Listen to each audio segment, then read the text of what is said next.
Club nights, hip hop steps. పూర్తి వివరాలకు చదవండి రేపటి సాక్షి దినపత్రిక. ఇది కేవలం సమాచారంగా మాత్రమే భావించండి. వైద్య నిపుణులను సంప్రదించండి.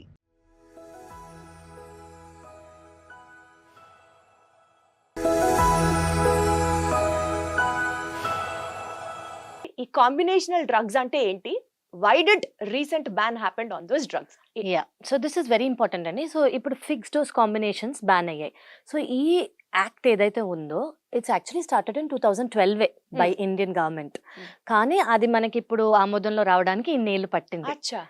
సో ఇప్పుడు అసలు ఫిక్స్డ్ డోస్ కాంబినేషన్స్ అంటే ఏంటంటే జనరలీ ఏదన్నా ప్రాబ్లం ఉందనుకోండి 1 టాబ్లెట్ ఇస్తారు. ఓకే, ఆ 1 టాబ్లెట్ బదులు ఒకే డ్రగ్ లో అంటే ఒకే క్యాప్సిల్లో కానివ్వండి ఒకే టాబ్లెట్ లో కానివ్వండి 2 లేదా 3 లేదా ఎక్కువ టాబ్లెట్స్ ఉండదండి ఫిక్స్డ్ డోస్ కాంబినేషన్స్ అని అంటాము. సో ఇప్పుడు ఈ ఫిక్స్డ్ డోస్ కాంబినేషన్స్ అనేవి బ్యాన్ అయ్యాయి అనమాట. సో ఫర్ ఎగ్జాంపుల్ ఎవరికైనా జ్వరం జలుబు ఏదైనా వచ్చింది అనుకోండి, సిమ్టమ్ని బట్టి మనం ఒక్కొక్క టాబ్లెట్ తీసుకోవాలి లేదా అవసరం లేదు. వాళ్ళ కండిషన్ని బట్టి, వాళ్ళ ఎగ్జామినేషన్ బట్టి, హిస్టరీని బట్టి, ఎన్ని రోజులు ఉంది ఏంటి దాన్ని బట్టి. కానీ ఏమవుతుందంటే ఇప్పుడు జనరలీ ఒక మెడికల్ షాప్కి వెళ్ళిపోగానే జ్వరం ఉంది లేదా కోల్డ్ కూడా ఉంది అంటే ఒకే టాబ్లెట్లో 2-3 టాబ్లెట్స్ ఇచ్చేస్తున్నారు. సో అది బాడీకి అవసరం లేదు. ఓకే, వన్ థింగ్ ఏంటంటే మన న్యాచురల్ ఇమ్యూనిటీనే వాటిని క్లియర్ చేస్తుంది. ఆ ఇమ్యూనిటీ వర్క్ చెయ్యకుండా టాబ్లెట్స్ తీసేసుకున్నాం అనుకోండి మనం యాక్చువల్లీ ఇమ్యూనిటీని సప్రెస్ చేస్తున్నట్టు. కరెక్ట్. సో అందుకే ఈ ఫిక్స్డ్ డోస్ కాంబినేషన్స్ అనేవి బ్యాన్ అయ్యాయి అన్నమాట. సో బేసికల్ గా ఈ ఫిక్స్డ్ డోస్ కాంబినేషన్ డ్రగ్స్ కి ఎగ్జాంపుల్స్ చెప్పమంటే సో దట్ అది జనాలు ఆ మందులు వాడకుండా ఉండడానికి ఏం చెప్తారండి? సో బేసిక్లీ ఏంటంటే ఇప్పుడు 156 కాంబినేషన్స్ అనేవి బ్యాన్ అయ్యాయి. ఫర్ ఎగ్జాంపుల్ చెప్తాను చూడండి.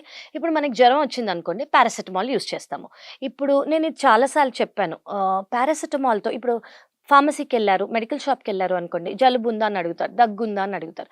ఫస్ట్ అవన్నీ మనకి జలుబు దగ్గు తుమ్ములు ఎందుకు వస్తాయి అంటే మన బాడీది న్యాచురల్ ప్రొటెక్టివ్ మెకానిజం. అది అంటే ఏంటంటే ఇప్పుడు బయట నుంచి పొల్యూటెంట్స్ కానివ్వండి, ఎలర్జెన్స్ కానివ్వండి, ఎయిర్లో ఏది ఉన్నా మన నోస్లో నేసల్ హెయిర్ అని ఉంటుంది, దాంట్లోంచి థ్రోట్లోంచి లంగ్స్లోకి బేసిక్లీ ఇది మన ప్రొటెక్టివ్ మెకానిజం.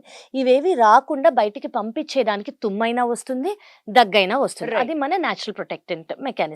సో అవసరం లేకుండా కాఫ్ సప్రెసెన్స్ కానివ్వండి, కోల్డ్ సప్రెసెన్స్ కానివ్వండి ఇచ్చేస్తే ఈ మెకానిజంని మనం స్టాప్ చేస్తున్నట్టు.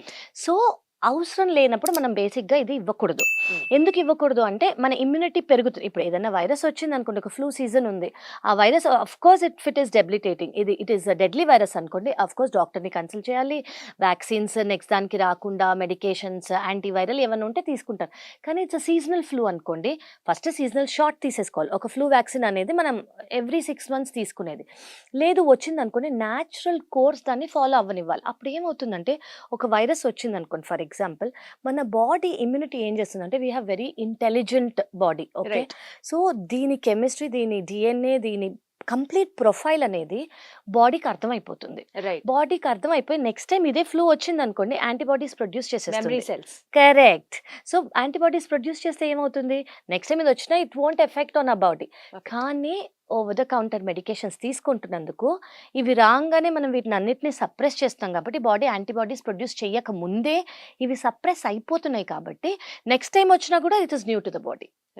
సో మనం యాక్చువల్లీ బాడీకి ఆ బాడీని కష్టపెట్టకుండా బయట నుంచి సపోర్ట్ చేస్తున్నాం కాబట్టి ఎప్పటికీ బాడీ ఇమ్యూనిటీ డెవలప్ అవ్వదు. అండ్ ప్లస్ ఈ చిన్న ఫీవర్, ఈ చిన్న కోల్డ్, ఈ చిన్న కాఫ్, మైల్డ్ ఇన్ఫెక్షన్స్ గురించి చెప్తాను. అఫ్ కోర్స్ మోడరేట్ కానివ్వండి, సివియర్ ఉంటే of course doctor examination, antibiotics, antiviral అవన్నీ అవసరం. కానీ జనరలీ మన సీజనల్ ఫ్లూస్ కానివ్వండి, సీజనల్ గ్యాస్ట్రోఎంటరైటిస్ వీటన్నిటికీ మనం బాడీకి ఆ ఛాన్స్ ఇవ్వాలి, ఇమ్యూనిటీ డెవలప్ చేసి యాంటీబాడీస్ డెవలప్ చేసే ఛాన్స్ ఇవ్వాలి. సో ఓవర్ ద కౌంటర్ ఇచ్చేసరికి ఏమవుతుందంటే we are not able to do this. So next time అదే ఫ్లూ వచ్చినా మళ్ళీ సేమ్ సిమ్టమ్స్, మళ్ళీ ఆపుతాను, మళ్ళీ సేమ్ సిమ్టమ్స్. సో ఏమవుతుందంటే నెక్స్ట్ టైం బాడీ ఇవి రికగ్నైజ్ చేసేసి అవే మందులు నెక్స్ట్ టైం పని చేయకుండా పోతాయి. బాడీ ఈ బ్యాక్టీరియా కానీ బాడీ కానీ వీటికి రెసిస్టెంట్ అయిపోతాయి. రెసిస్టెంట్ అయిపోతే ఏమవుతుంది, we'll start using higher dosage కానివ్వండి, హయ్యర్ మెడికేషన్స్ కానివ్వండి, higher type of medications or antibiotics or antivirals. So ఇది కూడా అంత హై డోస్ మనకి మంచిది కాదు. So let body first adapt. అది అడాప్ట్ అయ్యాక అవసరం అయితే అంటే మీరు ఎగ్జామిన్ చేసుకుంటే మీ సిమ్టమ్స్ వర్సన్ అయితే డాక్టర్ చూసి ఎగ్జామిన్ చేశాక సిమ్టమ్స్ వర్సన్ అయితే you can take medications. But initially అయితే బాడీకి ఆ complete coming down immune response అనేది యాక్ట్ అవ్వనివ్వాలి.